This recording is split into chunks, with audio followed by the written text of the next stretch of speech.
One of the great pleasures of doing Sound, Light, and Frequency is that no two episodes are ever alike. We go where the stories go. Sometimes that means a deep dive into a movie or a TV series, and sometimes it means discovering halfway through our preparation that the episode that we thought we were going to do has quietly turned into something else.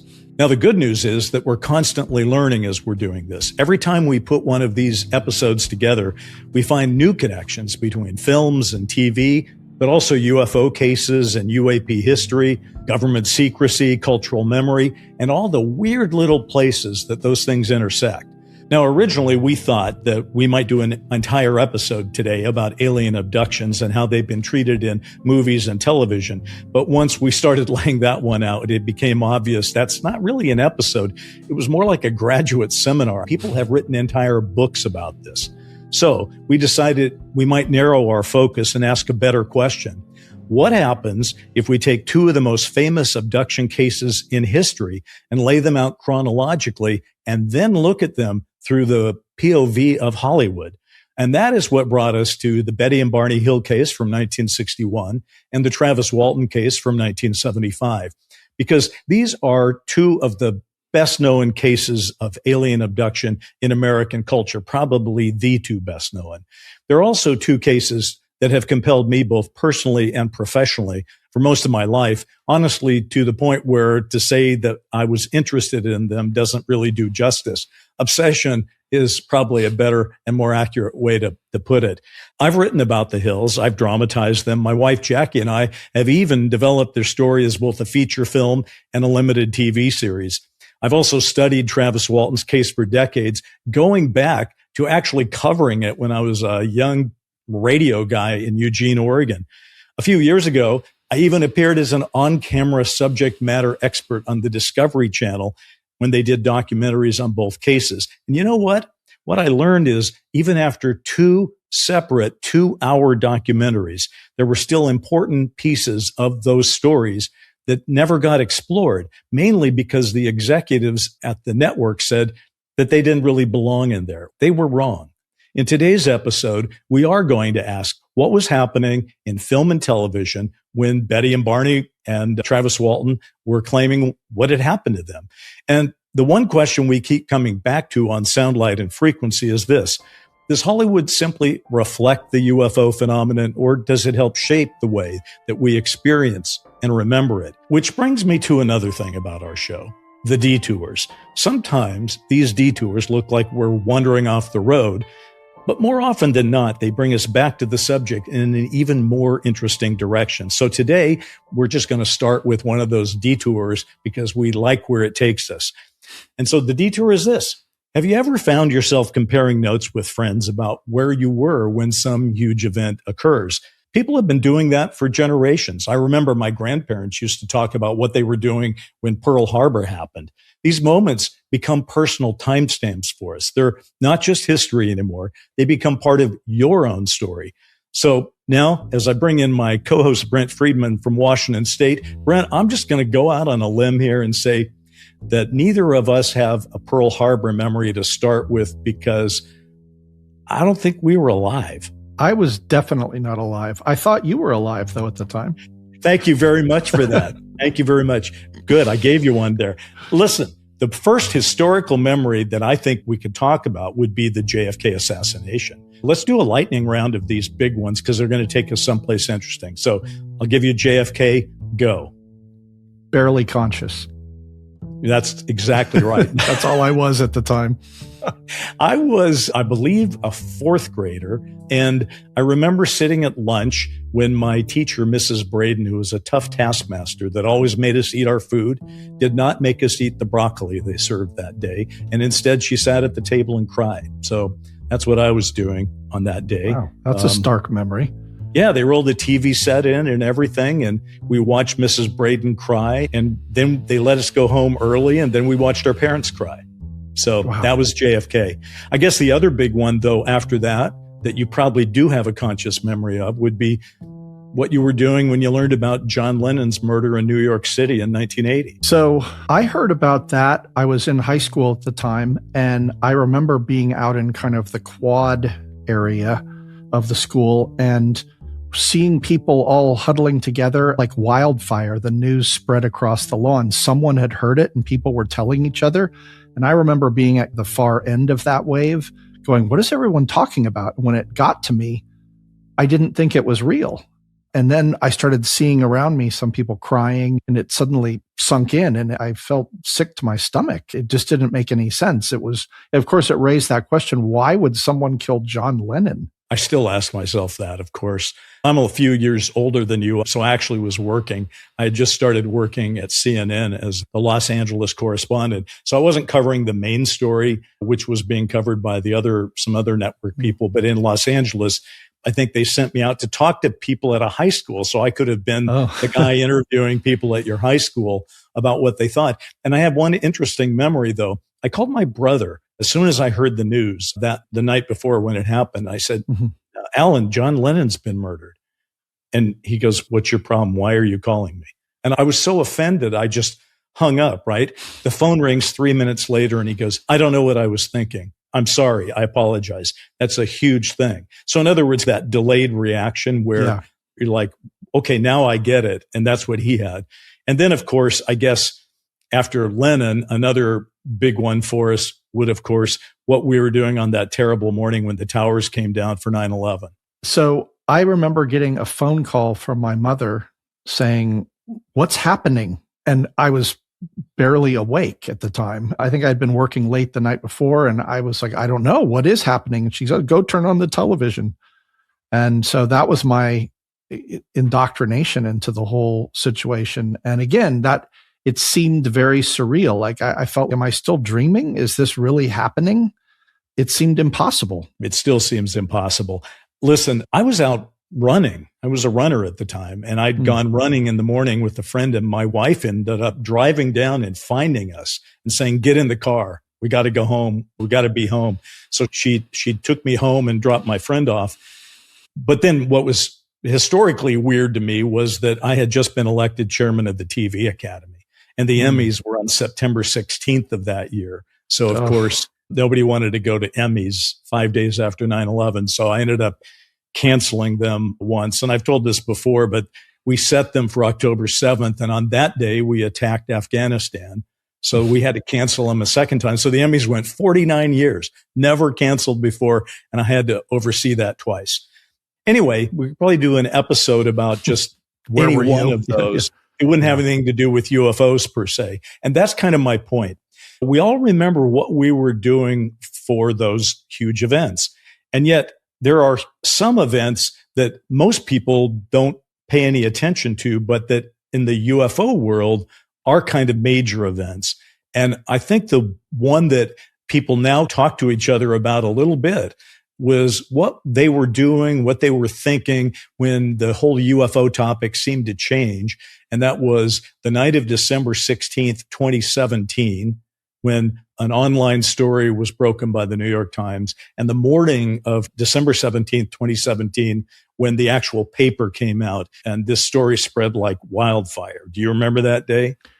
I do. And that was interesting because, again, I was unaware of the breaking news, but my phone started blowing up with texts from people saying, did you see it? Did you see it? What do you think? And I'm like, what? What's going on? By the time I finally caught up, I remember sitting down and just reading the whole article, just inhaling it. And my thought was, okay, so they've dropped this Nimitz case on the world. And it felt like the first drip of real disclosure. And I thought to myself, it's happening. Here we go.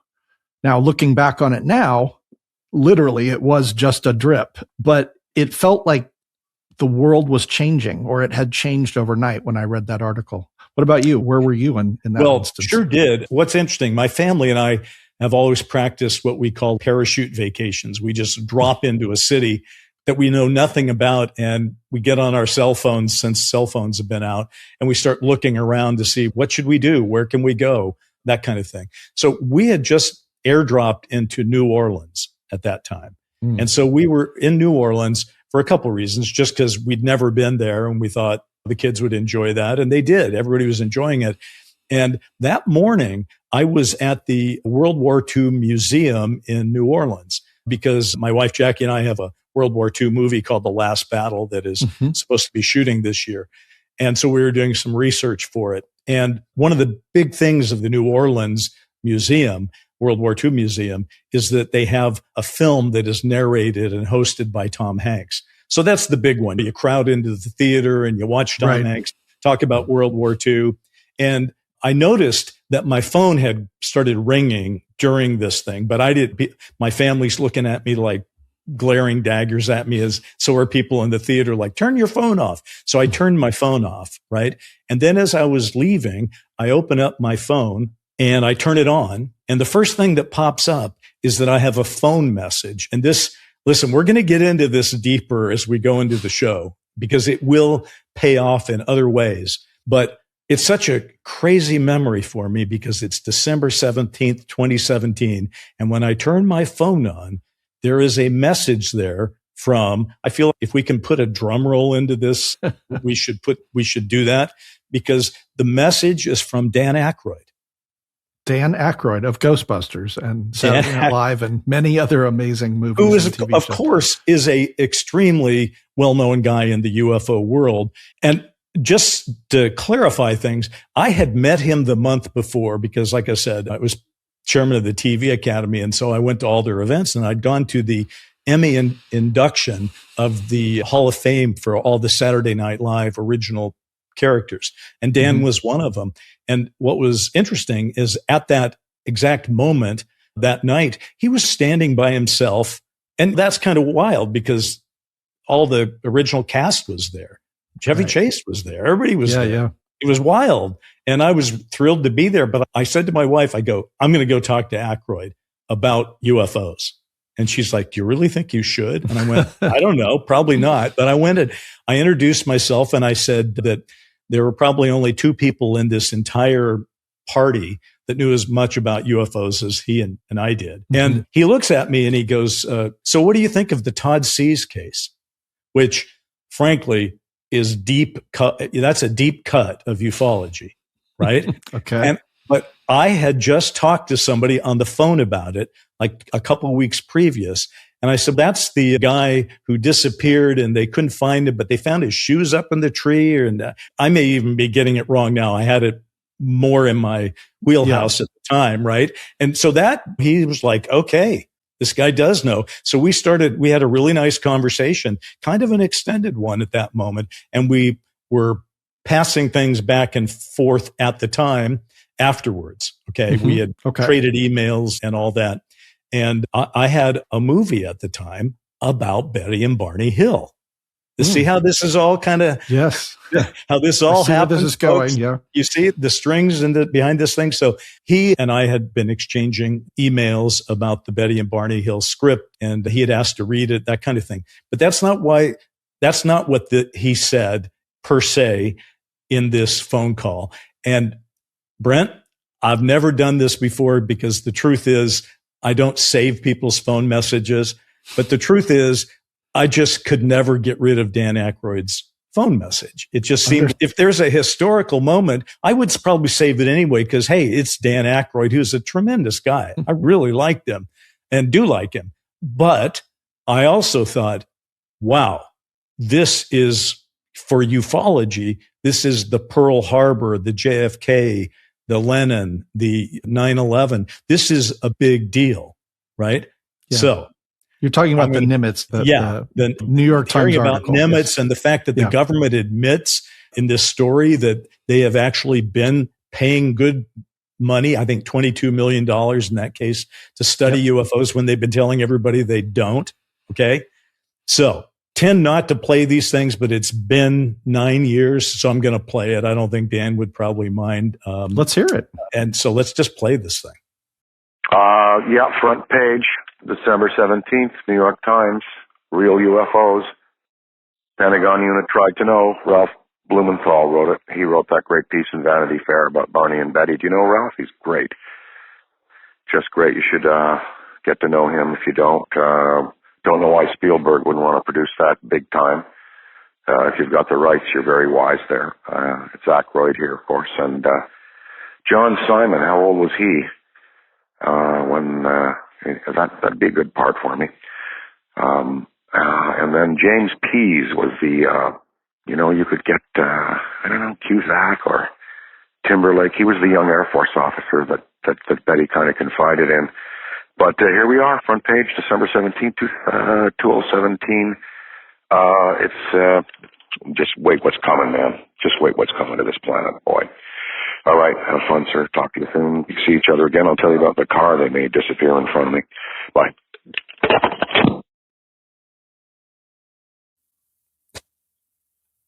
Wow. Just wow. I don't know how else to respond.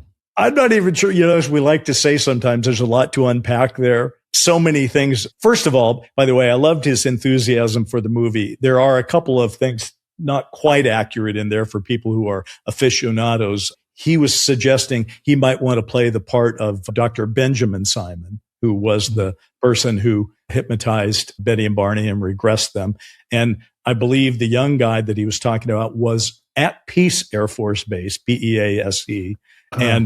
But his name was, I had it on the tip of my tongue. I've lost it myself right now. Anyway, but Brent, the one thought that I thought was, holy crap, he ends by saying a car that they made disappear in front of me. Yes. What did you make of that one? Do you have any clue on that?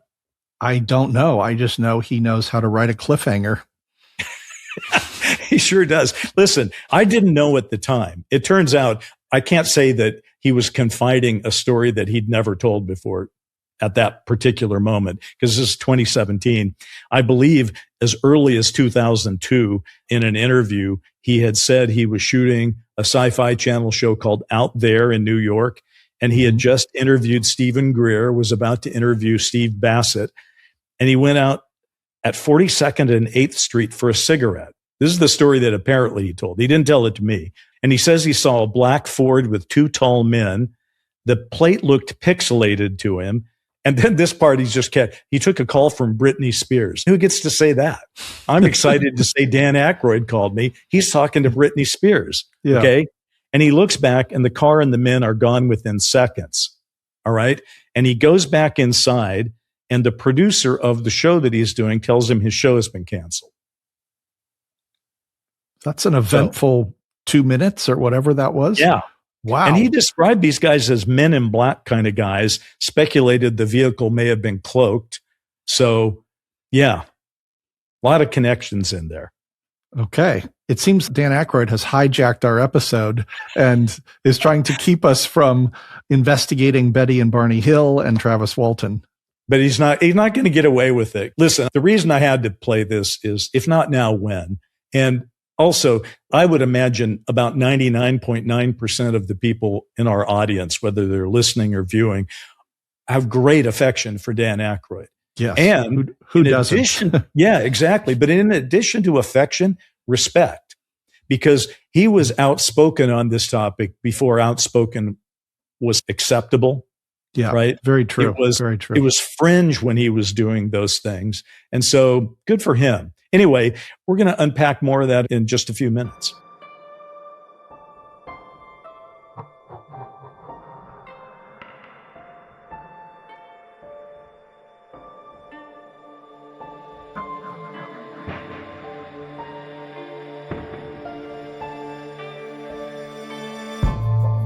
I'm Bryce Zabel. Sometimes there's a secret connection between the UFO issue and Hollywood. I'm Brent Friedman, and that's what we talk about on Sound, Light, and Frequency. Today we're asking if there's a feedback loop between movies and TV and what's really going on, especially when it comes to abductions.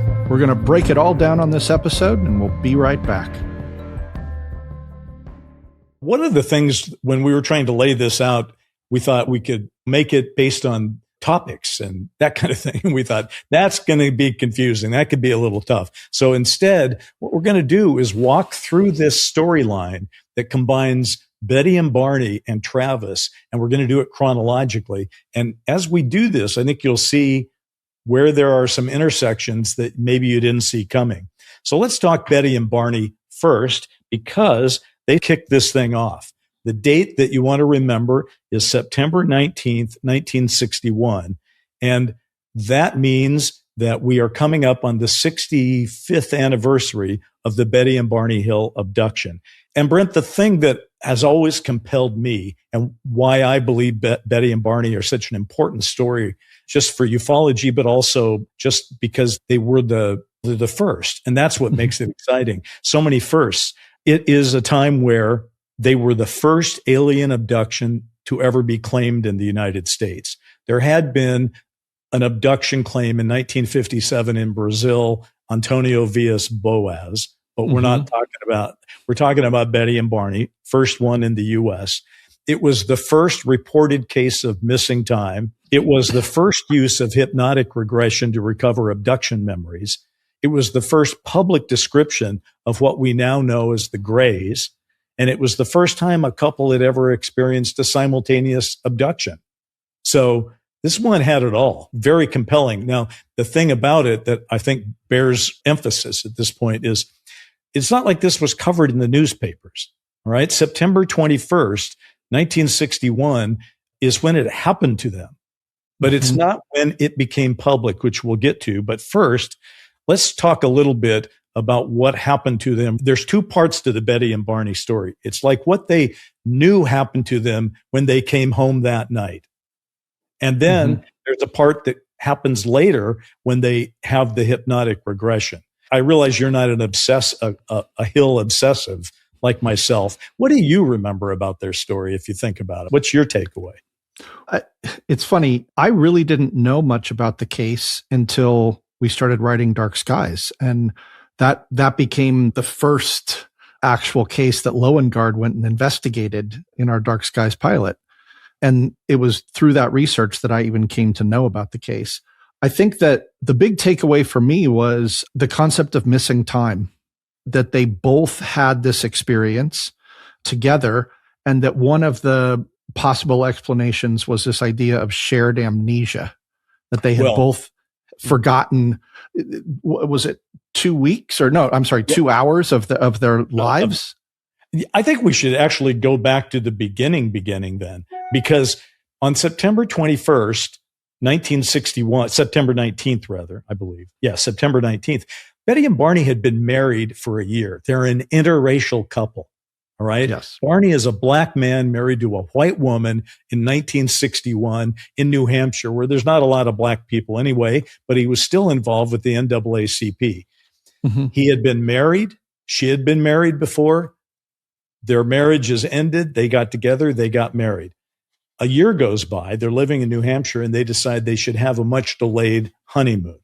All right. So they go for the weekend to Montreal.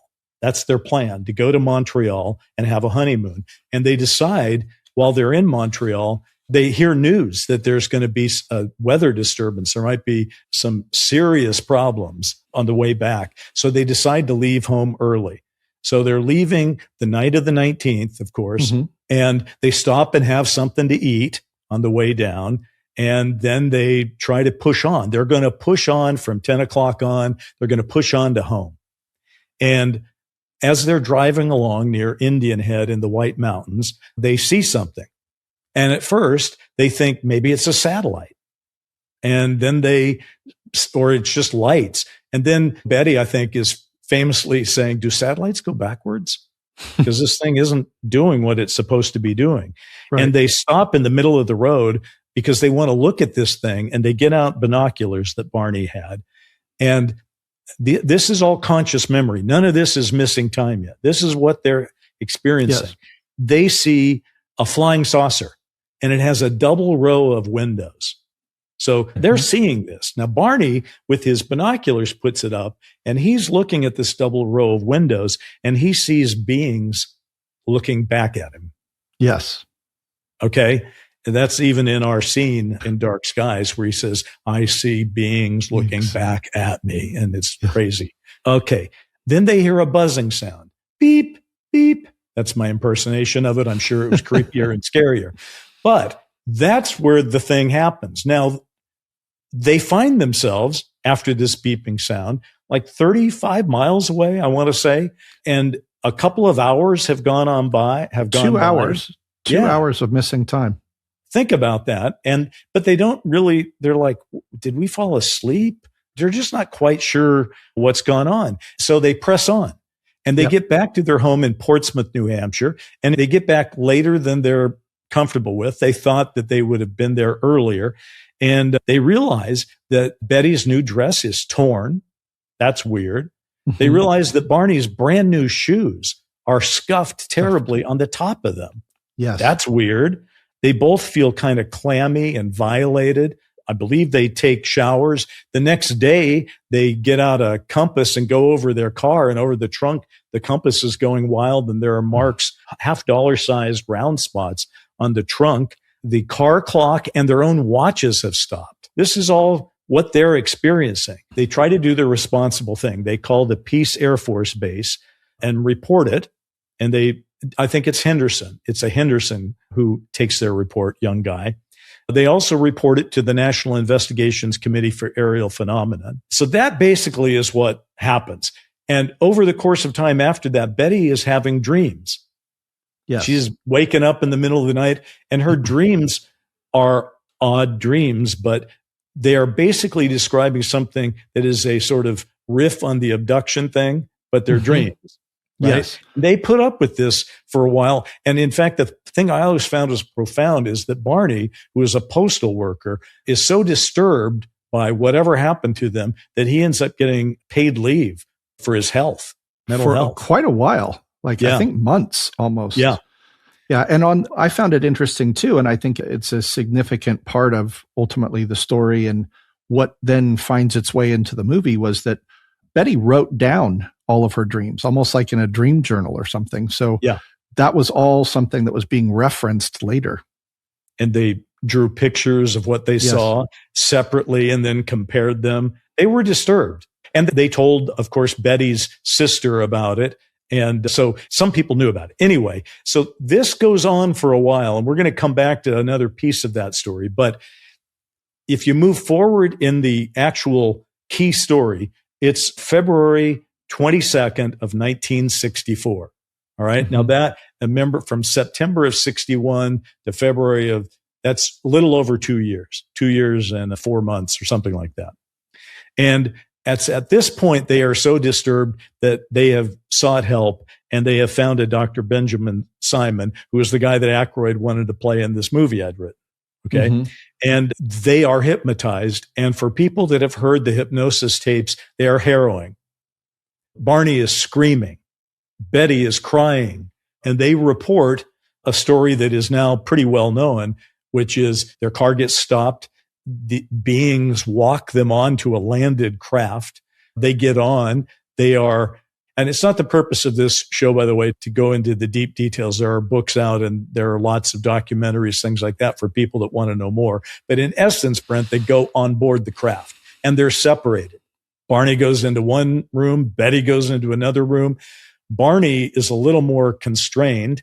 He is actually, the joke is not a joke to him. He has a rectal exam, or some device of some kind. He also has some device placed over his junk and takes some kind of sample from that. Right. Betty gets it a little bit better, although in a frightening way. She gets a needle that she describes as about yay long put through her belly button, which one of these creatures, these are the sort of the gray light creatures, describes as being a pregnancy test, which frankly, they did start doing pregnancy tests, amniocentesis through the belly button, but not till the 70s. Well, nobody had ever heard of this. Yeah. Okay. A couple things to jump in here on. A detail that when we were researching this for this episode that I wasn't aware of is I thought that Whitley Strieber was the first one to ever have the rectal exam. And it turns out, no, it's Barney. Also, yes, they put something on his junk, and then he had genital warts for a while after that. So something happened clearly to them, physically, mentally, emotionally. And that's one of the ironies that I find about the whole story is their reluctance to talk about it because UFOs were taboo, and yet they're an interracial couple.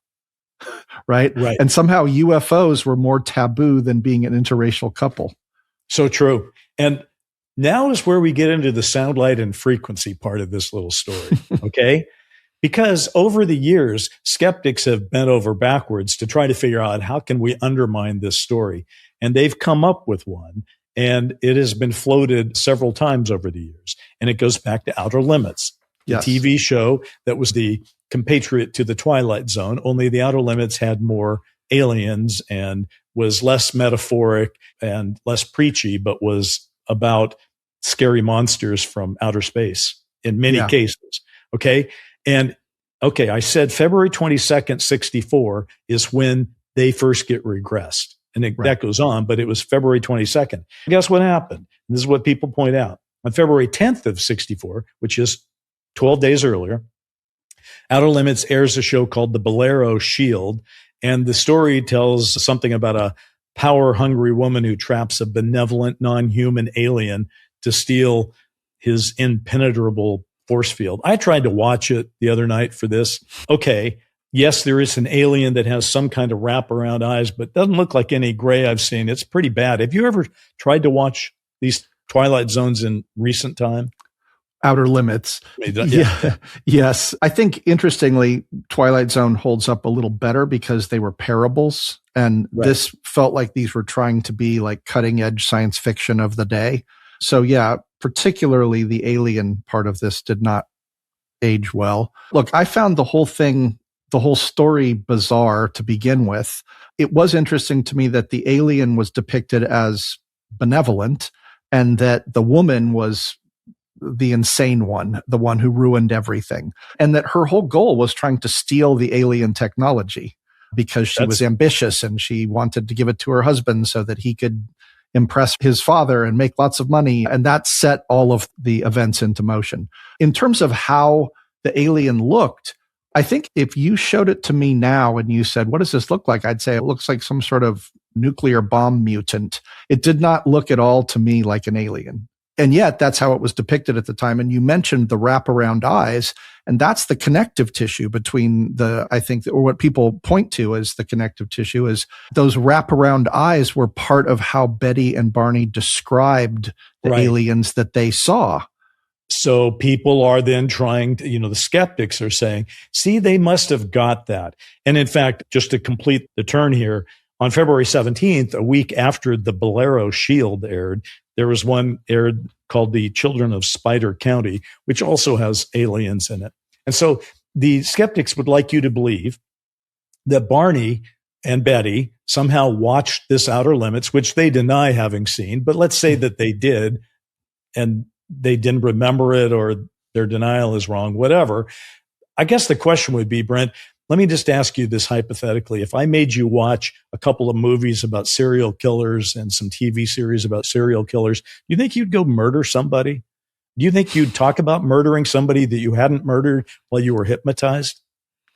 Considering how many movies I've seen about people getting murdered, I'm proud of the fact I have murdered no one yet. I'm even more proud of you. Yes, thank you. But your point is well taken. I think just because maybe you did see an episode does not mean that. In particular, I think the context is important here. You're an interracial couple. You're trying to fly below the radar. You're just trying to be happy and in love. You're newlyweds. Why on earth would you go and invent a story that brings so much negative attention to you? It just makes no sense. And that this would all possibly be spurred by consciously or subconsciously seeing an Outer Limits episode.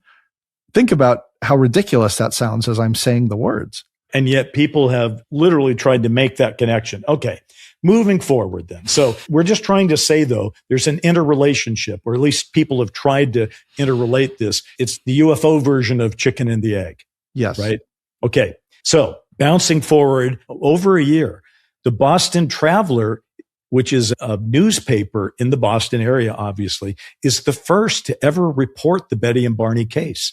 This happens in October 25th and 26th of 1965. All right. Now, the guy who wrote those articles is a guy named John Luttrell, and he was an investigative reporter and a damn good one. He had won awards. He had broken big stories, and he heard about the Betty and Barney Hill story. He chased the story like a good investigative reporter would, and they published that in late 1965. But guess what? he's the forgotten man in this story. Because what everybody else says is, oh no, it's that book, The Interrupted Journey, that is the one, that's where their story went public. That happened a full year later. So I think one of the things that we can do here on this show is pay service and tribute to John Luttrell, because he's the guy that broke the story.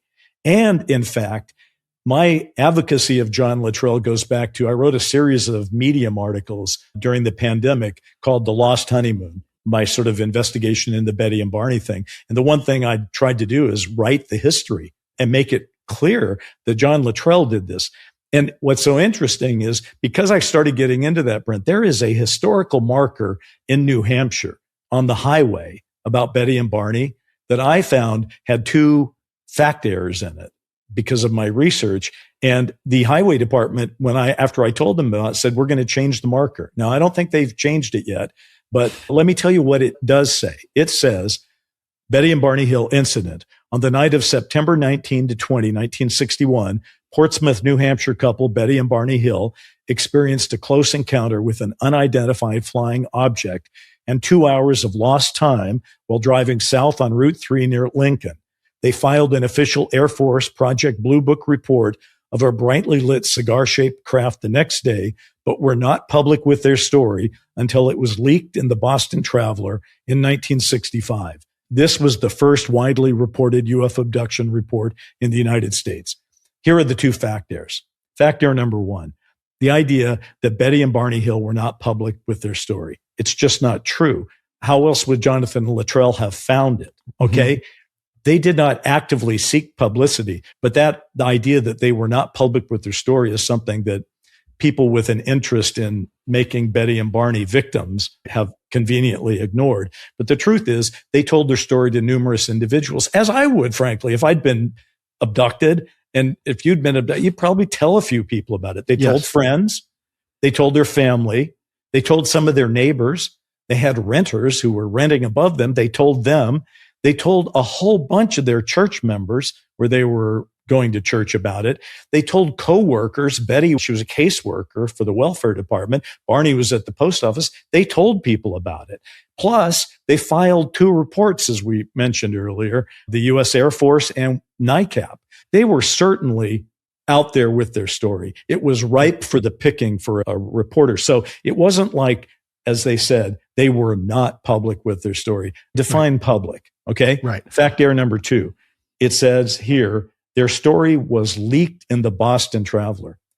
The Boston Traveler did not leak the story of Betty and Barney Hill. The newspaper reported it. People leak to newspapers. They'll call up a reporter and say, hey, I got some stuff that I'm going to leak to you. But newspapers don't leak. That's not what reporters do. They report. And there was nothing untoward about what this guy had done. So anyway, I pointed that out to the state of New Hampshire, and they said they're going to change the thing because of it. So I don't know. I feel well done. There's so few, thank you. There are so few things, and I hope they do change it, because I do think those 2 things are not accurate. And if we're going to be transparent about things, we got to be transparent about Betty and Barney. And then, of course, that takes us to the big book, The Interrupted Journey, which does come out a year after Luttrell's work in October of 66. And it becomes the definitive public text of the case. And it is based heavily on these hypnosis tapes and interviews with the 2 of them. So now to bring this all together. In October of 66, this is all happening. And this is important because The Interrupted Journey is going to become optioned as a movie. Yes. So this is all going to be part of that story. And it becomes a gigantic story in the United States, not because of that book first, although the book was huge, because it was excerpted in Look magazine at the time. Oh. Right. In October 4th, October 18th, book club, it was in the magazine, Aboard a Flying Saucer. I remember this, to be honest with you, Brent, because my mother read them and she turned to me and she was like, this is very strange, because suddenly, again, this crossed over into the mainstream. Look and Life couldn't be more mainstream. Right? And now, because we're talking about media, this one's kind of cool. 2 months after those excerpts in Look magazine and the book coming out, Barney Hill appears on To Tell the Truth. This is a great moment in media history. Yes. You were such a young pup. You probably had no idea about to no tell idea.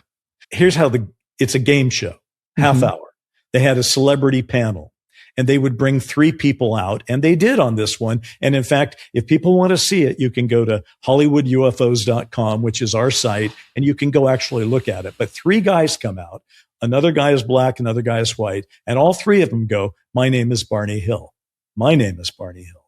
My name is Barney Hill." So you got 3 guys saying they're Barney Hill. The celebrity people ask them questions, and then they vote on who they think is Barney Hill.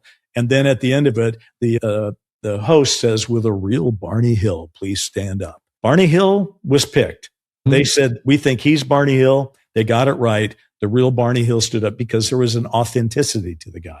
Talk about an interrupted journey. They went from being newlyweds to having the most, like you said, probably the seminal abduction case, at least in this country, happen to them and play out and go over years.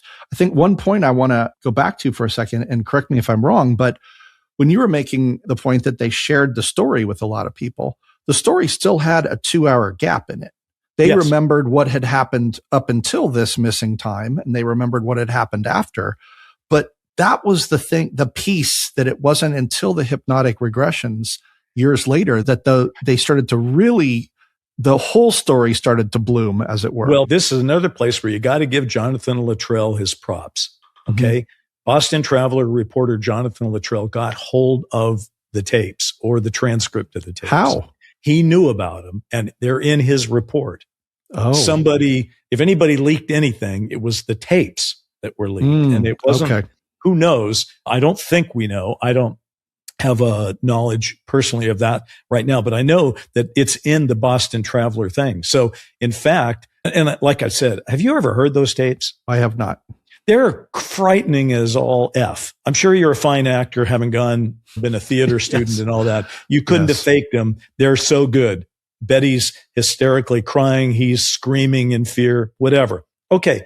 So now we've walked this through, and here comes our pivot point that in this lovely little story that's going to pivot us into the Travis Walton case. All right. To tell the truth happens in December of 1966. Okay. 9 years later, they make a movie about it and air it. Okay. The movie is called The UFO Incident.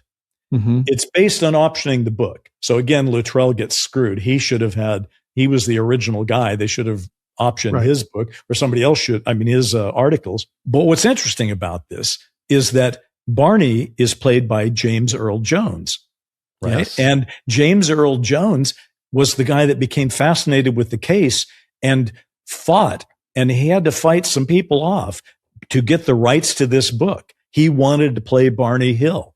And so he does an amazing job. He does. And Estelle Parsons is Betty. And all I would say about this is, okay, they didn't have any money for this thing. They had the rights. Yep. Everything inside the ship is dark by design because they had a pretty flimsy set. The aliens look pretty bad, right? But what's good, as you point out, is James Earl Jones and Estelle Parsons are pretty good. Honestly, I watched it again a couple of nights ago, Brent. It could be a stage play. Yes. To me, the big takeaway was, yes, as a riveting piece of UFO cinema, it doesn't quite hold up. I think the performances are the standouts here. But you tell me, the regression scenes, which are the heart and soul of the whole movie, where they keep cutting in and out of those as they're trying to tell the whole story, they were using the transcripts from the actual regressions, right? That's what was being reenacted. And those, like you said, were quite harrowing, but quite well performed. Those performances were very powerful. That's the reason I would recommend the movie. And again, HollywoodUFOs.com. We'll take you to a link that allows you to watch it if you want. But here's where it gets interesting. And I love this little connection. The UFO Incident airs on NBC on October 20th, 1975. It's a TV movie. It's not a feature. Now, in 1975, there are only 3 networks. There's not even Fox. You have ABC, NBC, and CBS. So when you're watching TV at night, back in 1975, Brent, You didn't have a lot of options. You really watched, as I've always said, the least objectionable programming. You looked at the three things that were on, and the one that sucked the least is what you watched. So even something that people didn't like got a pretty healthy number. The number for something that was shunned by America would still be bigger than most shows today. Okay. Right, yeah. But this was popular. So many Americans saw this movie on October 20th of 1975. Guess what? Travis Walton is abducted on November 5th, 1975. And if you're doing the math, that is 2 weeks later.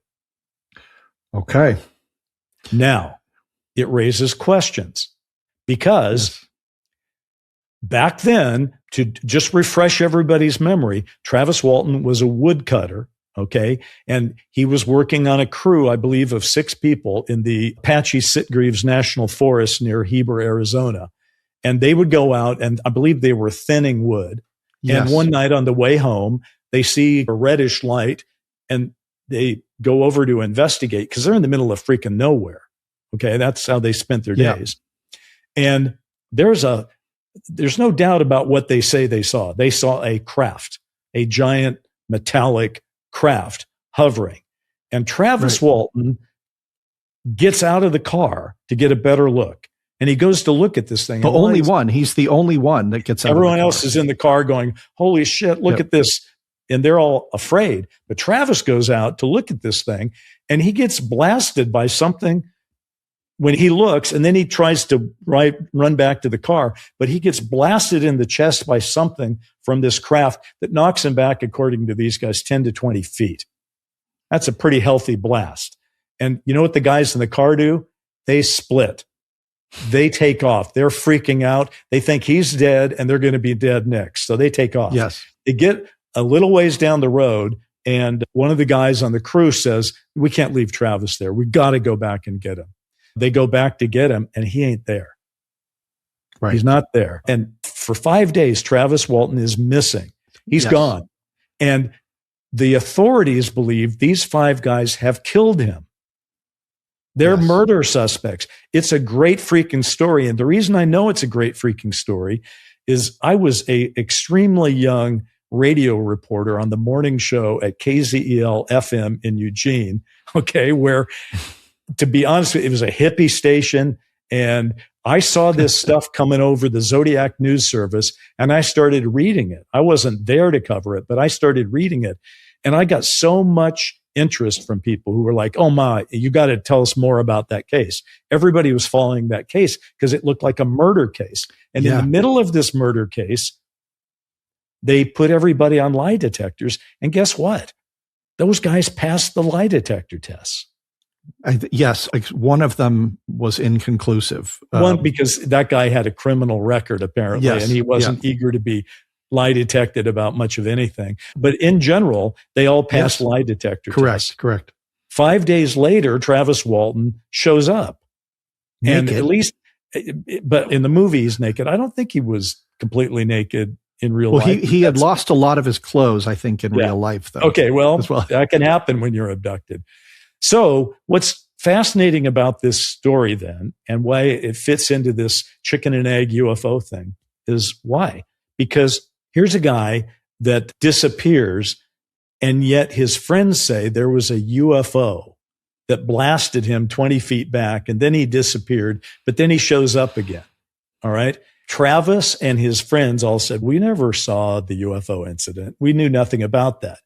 And look, I happen to believe Travis Walton's telling the stone truth about what happened to him because they passed the lie detector tests, and Travis passed them when he came back.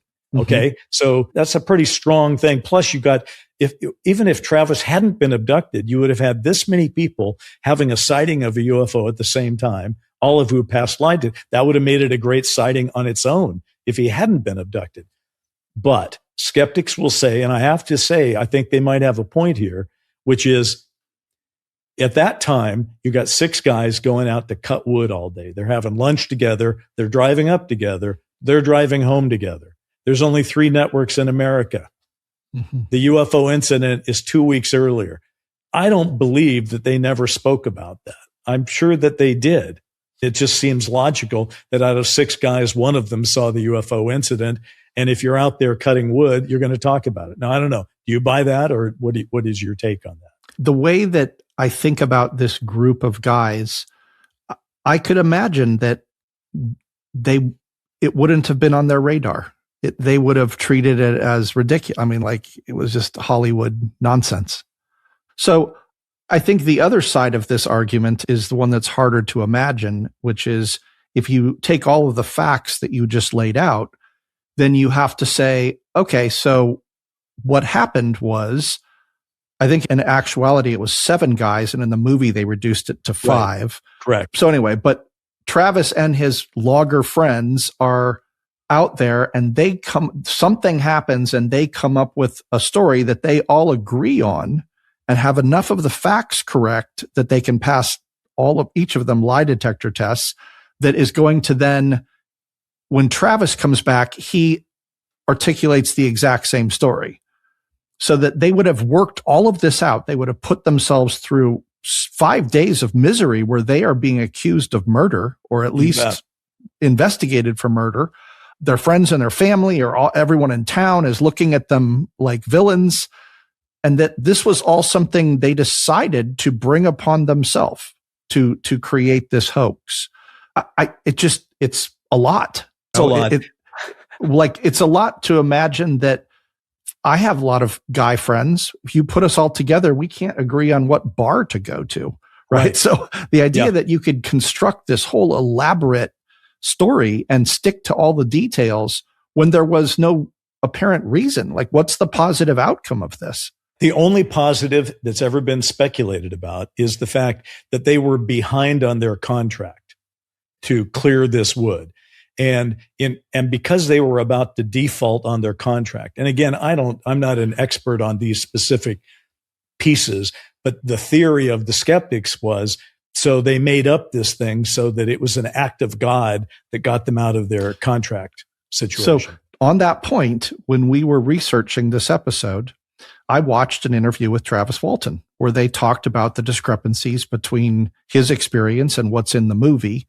And apparently they made a much bigger point in the movie about this idea that they were behind and they were going to lose their contract. He said, no, they were doing their work. And ultimately, when all of this went down, someone else was brought in to do the work. It wasn't the big dramatic reason or motivation that people have made it out to be. So I think a lot of what people are basing that theory on is the movie, not the actual experience. So let's get to that movie. One thing I just want to say, if you're the kind of person that wants to look somebody in the eyes and see if you think they're telling the truth or not, there's a brand new documentary out called The Experiencers, Full Disclosure, by a friend of the show, Dean Alioto, who directed it and produced it. And it covers both. It's a great refresher course on both the Betty and Barney Hill case, but also the Travis Walton case. Mm-hmm. And Travis is interviewed on camera. Nice, clean, clear shot, recent Travis tells his story. You can look him in the eyes in HD and you can assess what you think. Now, I've met Travis multiple times. I've met him at UFO conferences. I've seen him interviewed. Again, I'm going to go with, I believe him. But now let's get to this movie, because the movie, let's also just put a pin in this. This is a really interesting handoff. Not often does a movie that represents an earlier abduction get made 2 weeks before a second abduction happens. And granted, this could all be coincidence. It could all be synchronicity. It could all be the phenomenon playing with our minds. So I'm not making excuses one way or the other, but I am pointing it out. This is the strongest case that you could imagine for people wanting. I don't buy the Outer Limits giving Betty and Barney any idea of what that would not cause them to have their hypnotic regressions that way. But I could buy the Travis thing. Okay. Now let's be clear. He's not reporting just a gray aliens take. He does report some gray aliens, but then he gets away and he ends up in a hangar where he basically sees what looks like Nordics. Yes. Right. So this is going to be an important thing. After this UFO incident airs, a couple of quick things. A couple years later, Close Encounters gets released. And remember, that's got a great abduction in it of the kid, Barry. Yes. Is it Gilder? I think, something Gilder, like that. yes. Yeah. And so that's a harrowing abduction. In 1981, Missing Time by Bud Hopkins gets released as a book, which is a fascinating book. Travis Walton writes his own book in 1978, The Walton Experience, that gets published. Communion, as you mentioned, is published about 10 years later. That's the one where Whitley Strieber puts the picture of the gray on the cover that gets 500,000 people writing him saying, I've seen that too. Communion gets released as a film in 1989. In 1992, CBS has a limited series called Intruders that is based on another Bud Hopkins book. So my point is, abductions are out there in the zeitgeist at this point. All right. Mm-hmm. People are talking about these two cases that might be real, but there's also movies going around at this point. And in fact, by the way, I wrote one of them, which we've talked about in previous things. Official Denial has abductions in it. That comes out in 93.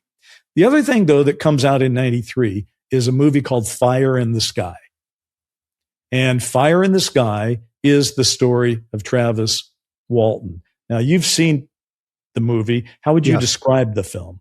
It's a psychological thriller. It has certainly a science fiction component to it, but just in terms of the overall feel of it, it's a psychological thriller that's more like a small town crime drama, because that's the bulk of the movie. And so it does have that section where Travis remembers what happened to him, because he has a missing time circumstance as well. And then something triggers and all of his memories of what happened up on the ship during his abduction come back. But that's actually a very small, from a minute standpoint, part of the film. So everything else feels very grounded in this small town murder investigation.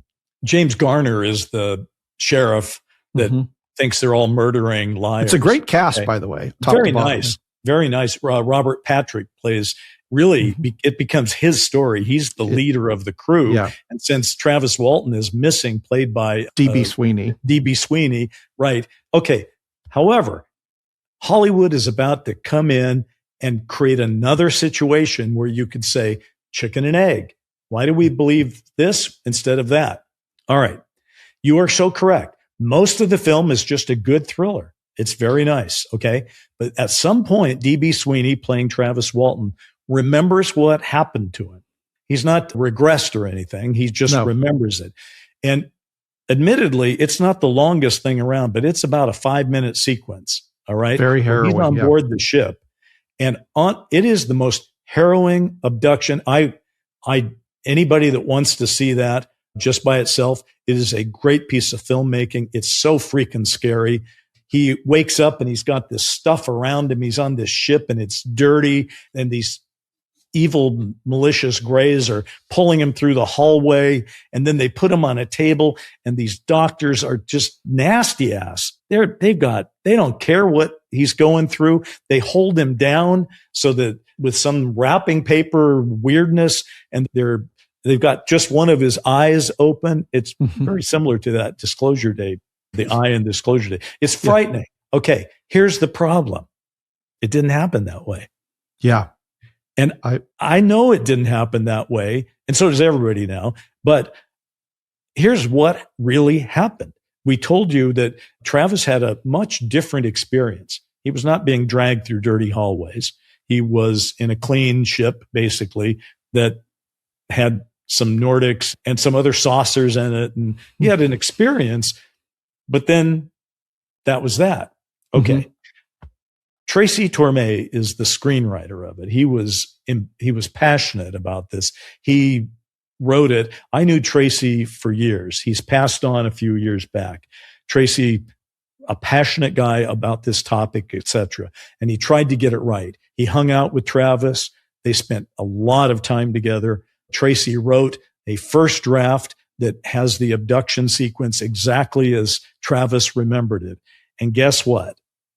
The executives said, yeah, I don't think that's going to work. That's not quite right. It's got to be scarier. And Tracey told me, and he's said this in other instances as well, that what happened is he was presented, Brent, with a choice. Yeah, you can refuse to do it and stand on your higher ground and morality, or we'll fire you, or you can do it. Right. And so Tracey wrote that harrowing scene. It's a brilliant piece of filmmaking, but it ain't what happened. Now, the problem I think that this reveals is there are so many movies that have been made about abductions over the years. And like I said at the beginning, we could go do an entire show and still not cover all of them. There's so many. There's found footage. There's this, that, the other thing. Yeah. But this is a great example of adaptation changes things. When you're adapting real things, and it doesn't apply only to UFO movies, you have to adapt. You have to make a better movie out of it. The movie that I'm behind right now, The Last Battle, the World War II movie, is based on a New York Times bestseller, but I've had to adapt it. Mm-hmm. And so when people see that movie in the theaters and say, but that's not exactly what happened, I'm going to say, read the book if you want to know exactly what happened. And I guess that was Paramount, I believe, made it. That was their point of view. But it really shows, because now, of course, there's a whole generation of people who never heard about Travis Walton's statements, never been to a UFO conference, never saw a documentary where he told his story, only saw fire in the sky, and they think that's what happened to him. And so the question is, does that then impact other people about either faking or misremembering their own abduction experiences? I don't know. What's your take? It goes back to this recurring question, chicken or an egg? You think about how many people did see fire in the sky when it first came out, or on cable since then. The movie does have a reputation. And if that's what people think an abduction experience is, then how many people have reported some version of that abduction experience in the wake of that film? Probably a lot. And yet, I would argue too that there's a lot of people that have very different abduction experiences. It's a little bit like people reporting near-death experiences. They're all over the place. But I think most people's perception of abduction experiences are negative. They're scary. You're treated like an animal. You're violated. All of those things, I think, are the key words that you would have for abductions. One thing that came up that I was fascinated by, asked myself, how many real life stories, and granted, I'm maybe taking some liberties there, but Travis presented in his telling of the story, this is what happened. And as you said, lie detector tests were passed. So let's take it at face value and say it was a real life story. How many real life abduction stories after Fire in the Sky have been made into movies? I think you'll find the number is almost none. Right. And so it raises this interesting question. The only other abduction sequence that I think most people could remember is, as you said, going back to Close Encounters of the Third Kind. In the context of that movie, when you're watching it, and that little boy is being abducted, and the mother is, from her point of view, you're trying to stop these things from getting in and taking your child. It's harrowing. But at the end of the day, they're just benevolent space brothers, and they bring the kid back, right? So that's a scary abduction story, but in the bigger picture, it's okay.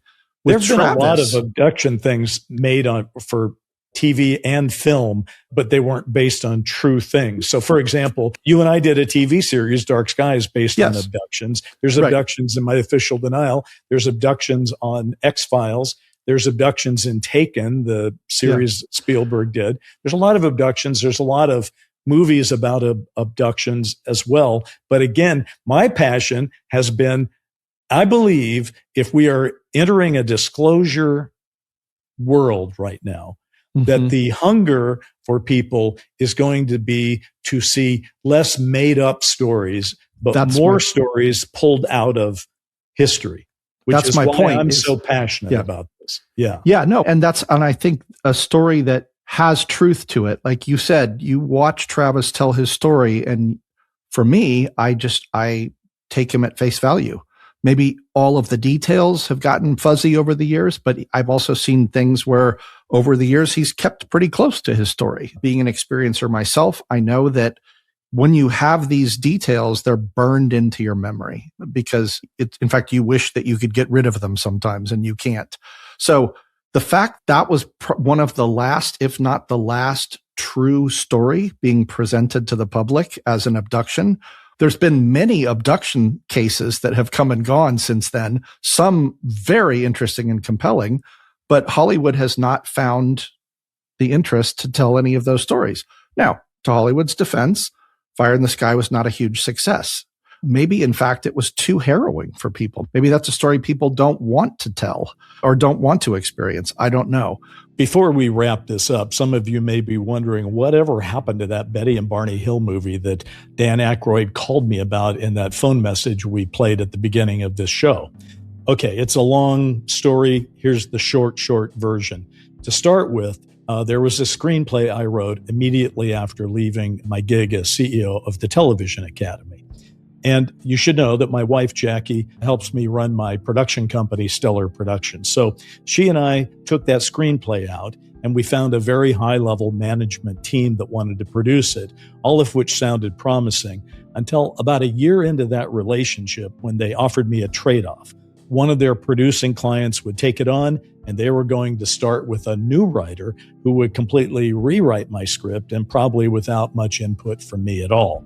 So Jackie and I parted company with that team, and we turned down their very generous offer to fire myself from my own project. Instead of giving up, though, Jackie and I went to New Hampshire. We went to the locations in the White Mountains where the Hills had been abducted. We visited Betty and Barney's home in Portsmouth, a lot of things like that. And that's when I wrote this 3-part investigative series on Medium called The Lost Honeymoon of Betty and Barney Hill. And at that point, we were armed with a piece of IP or intellectual property. And the fact that we actually controlled it seemed like a good thing. So we made another run for it. And in the middle of all this, Dan Aykroyd and I met. He read the script. He loved it. He even wrote me a letter of intent stating that he would be very pleased to play the part of Dr. Benjamin Simon. After that, we had a brief flirtation with another manager, this time an Australian who had just relocated to the U.S. She wanted to represent the project, but only if we changed the script in dramatic ways that would fit the way she felt about alien abduction. So in other words, she wasn't a producer who could make it, and she wasn't a studio or a network who could buy it. But before she could even try to set it up or sell it, we would have to spend about 3 months doing her voluminous notes that we didn't even agree with. Another 3-second pass there. Eventually, we made a new alliance with a different producer who was a very cool guy who worked his heart out. His biggest success, though, was finding a very high-profile TV producer, and I mean very high-profile, who wanted to do it, and a buyer, a major, huge studio who wanted to make it. This felt very good to us. But they had only one condition before making an offer. In order to move ahead, they said that a writer would have to take over the project and be guaranteed sole credit for the script. We had to pass on that. Jackie and I then cross-developed the project from the feature version to also be a 10-part limited series so that we had both our bases covered, film and TV. And then we went on and attached new agents and managers and a director and a new, very experienced producer to this sales effort. Things were looking good.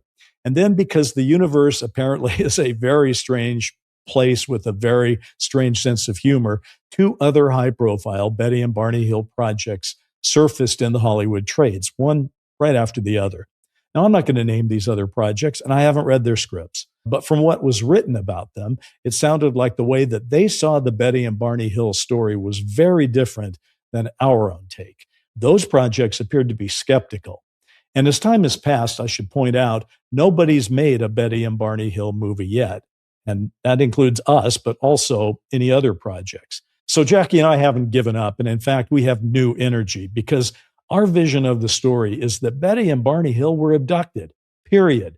We don't think they were victims of a psychological fugue state where they got their dreams confused during hypnosis.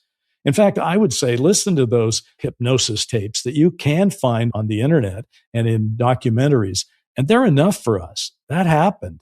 And also, certainly, Steven Spielberg's Disclosure Day has put alien abduction back into the mainstream conversation. So I think there is room for a good, based on truth, alien abduction story. So if Jackie and I are lucky enough to win the race to production, I would tell our new partners that there's one call I wanted to make right away, and it would be to Dan Aykroyd. I would want to tell him, hey, Dan, I'm sending you the latest script, and we want you to play the part of Dr. Benjamin Simon. Okay, Brent, that's my Hollywood story in brief.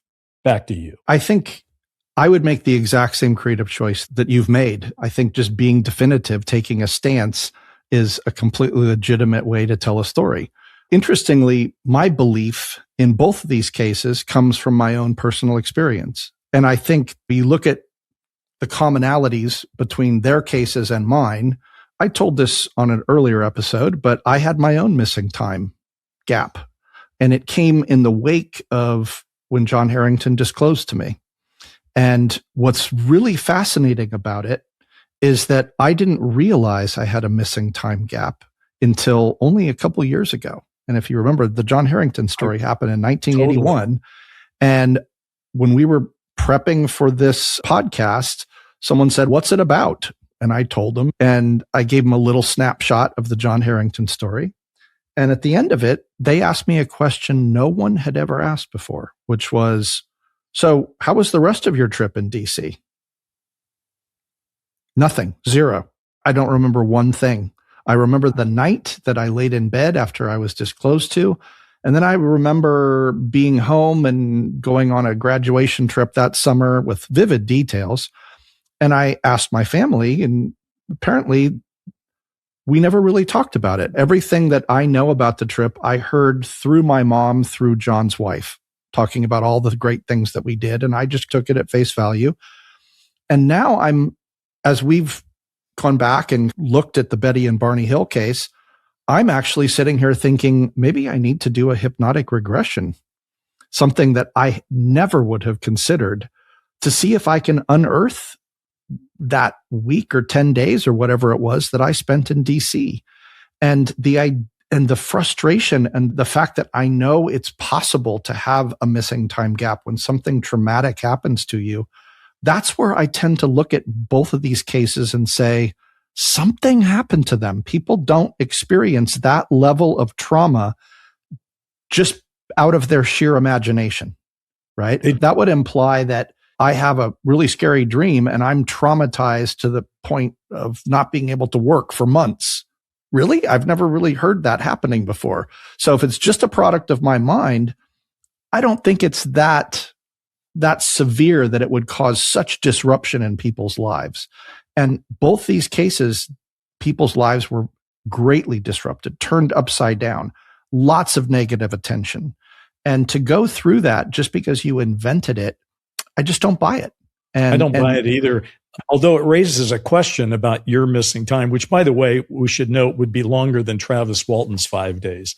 But it wasn't missing time, though, where you felt that and have unearthed. You weren't abducted into craft. You just lost memory, which is a whole different kind of missing time, too. It's almost, I don't know, maybe MK Ultra got hold of you and wiped your memory. I don't know. I think that with the Betty and Barney Hill case, that if you look at it exclusively, there was, based on the hypnotic regression, it seemed that the aliens did not want them to remember, right? That was actually discussed.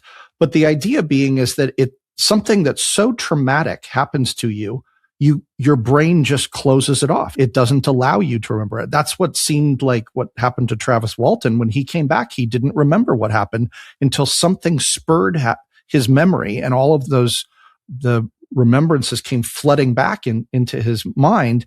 That's what I'm talking about is, yes, I was not abducted, but something so traumatic happened to me that I shut down. My brain just stopped remembering for a period of time for no reason whatsoever.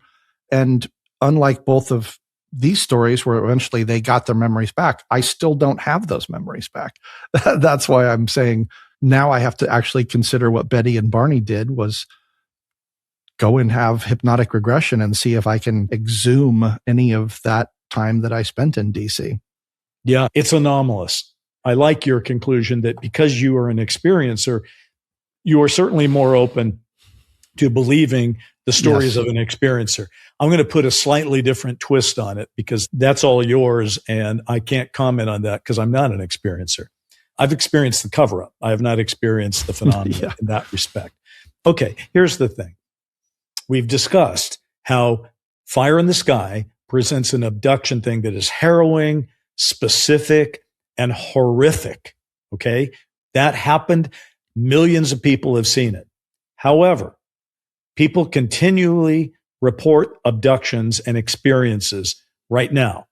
And to the best of my knowledge, almost none of them report a Travis Walton fire in the sky kind of situation. They report something else, but they don't report being dragged through dirty spaceships and wrapped in alien saran wrap. They do not report that, to the best of my knowledge. And I think it does go back to this whole serial killer thing. Just because you've seen something doesn't make you adapt and adopt, if you will, that into your psyche and then spew it back out in harrowing hypnotic sessions. That's not the way things seem to have worked. At the end of the day, Betty and Barney Hill were the first people to be abducted. It really happened to them. That's why the name of my film is Missing Time. That's why I want to tell their story, and because I believe it's true. But I also believe Travis Walton is telling the truth. And I will just say a kind word about Tracey Tormé, who's not with us any longer, but this man was thorough. He understood the Travis Walton case. He talked to everybody. He spent years of his life looking into it. And Tracey was not a guy that believed everything. You could tell Tracey a story, and Tracey would take me aside and go, I don't think you can believe that because blah, blah, blah. He would investigate things. He investigated Travis Walton. He believed him.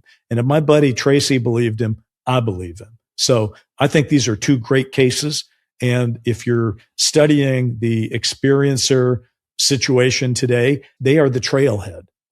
That's where we really get this thing going. And if they happen, Brent, you have to ask yourself, what does that mean? If they were the first when things were just kicking off, where are we now? It's been 65 years since Betty and Barney. Whoever was taking people and appears to still be doing it to a certain extent, what are they up to?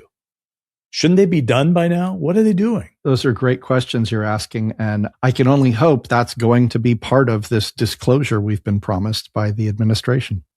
All right. Look, let's say goodnight, but also tip of the hat to Dan Aykroyd. Dan, thank you for your good graciousness in letting us play the phone message because it gives everybody a smile on their face. And we appreciate everything that you have done to move this story forward. So thank you, Dan Aykroyd. Yes. Thank you, Dan. All right. Watch the skies, everybody.